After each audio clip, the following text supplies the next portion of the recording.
Go नमस्ते महोदय छोडा राजुप्रति यो आजभोलि अंशका मुद्दा फेरि त्यस्तै विवादको विषयमा यो मानव चामल भनेको के हो, यो खाना औषधि उपचार पालपोषण शिक्षा दीक्षाको लागि व्यवस्था गरिदिनुपर्ने विषय के हो भनेर धेरै कुराहरू सामाजिक सञ्जालमा सोधि आउने विषय भएर म यी समूहमा के क्लियर कुराहरू आफ्नो ओपिनियन दिन चाहन्छु। नेपालको सन्दर्भमा यी अंश लगायत यी मुद्दाहरू हेर्ने, यी मुद्दाहरू जाने भनेको सुरु तहको जिल्ला अदालतमै हो। हामी यसलाई फिर्यादको रूपमा लिएर जान्छौँ। विशेष गरी हामी सर्ट फर्ममा माना चामल भन्छौँ।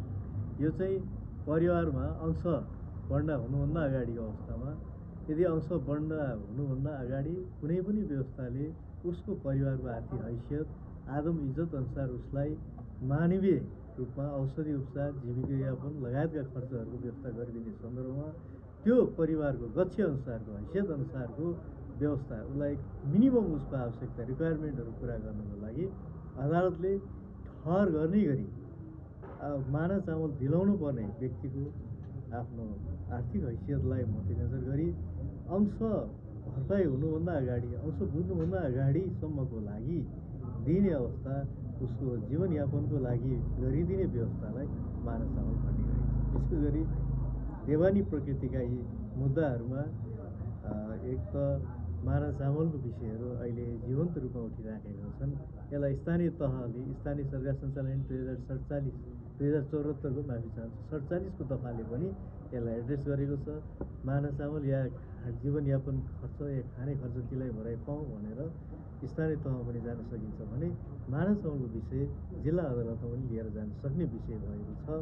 यसलाई जिल्ला अदालतले पनि सुरु तहमा आवश्यक कारबाही गरेर अन्तिम गरिदिने, किर्णालाई लगाइदिने लगायतको व्यवस्था गरिदिएको छ। माना चामल विशेषतः अंश र अंश या अंशसँग सम्बन्धित विषयमा अंश नभराइन्जेलसम्मको लागि विवाद भएको अवस्थामा या परिवारको कुनै पनि सदस्य छुट्टी भिन्नी अलग हुन रहने अवस्था या छुट्टी भिन्नी नभए पनि छुट्टी मलाई मानो छुट्टिएको पहिला भन्ने गरिन्थ्यो। मुलुकी 2074 भन्दा अगाडि आउनुभन्दा अगाडिको अवस्थामा मानो छुट्टिएको विषयलाई एड्रेस गरिन्थ्यो भने अहिले मानव चामल रूपमा अंश जीवतै राखेर छुट्टी बस्ने व्यवस्था पनि गरिदिनको लागि बाध्यकारी एउटा कानुनको दफा प्रयोग भएर आइरहेको अवस्था छ।